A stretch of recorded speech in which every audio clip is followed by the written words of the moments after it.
All in? Okay. Well, obviously, we call this the Temple of Silence because by the time you make it up here, you're too winded to say anything. We are at the highest point of the tour right now. We're at 7,000 feet above sea level. And we're pretty close to the surface, too.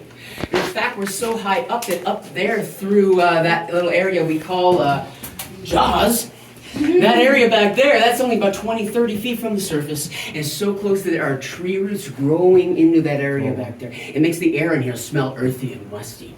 That's those roots. Now next I want to show you the biggest piece of cave bacon we've got.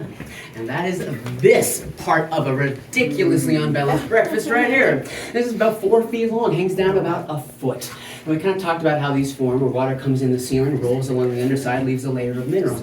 And actually today I have noticed that we actually get to observe that process in action. Because coming down from this hole, running down the wall, we got a piece of cave bacon that is growing before our eyes. See that drip right there? That means it's growing. Water's following the same path it's followed for thousands and thousands of years, leaving microscopic bits of minerals behind. This is pretty uncommon to see in here. It doesn't usually get very wet. We've had a lot of rain here recently, so this is kind of a treat. We can kind of see it in action. But next, I want to direct your attention back here. This used to be an uninterrupted column. That's what happens when a stalactite and a stalagmite get big enough that they meet in the middle of the room. They fuse into a big pillar. But something happened here that broke it. We don't know what it was for sure. It happened before anybody ever found the cave, but we got a pretty big clue here. And that's the way that they don't point towards each other. They're offset.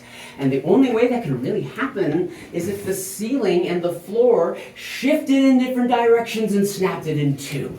So we're talking some kind of like a rock slide, landslide, earthquake, something like that would explain what happened here. But these two, they should have been together forever, but now they're apart. That's why we call them Romeo and Juliet. But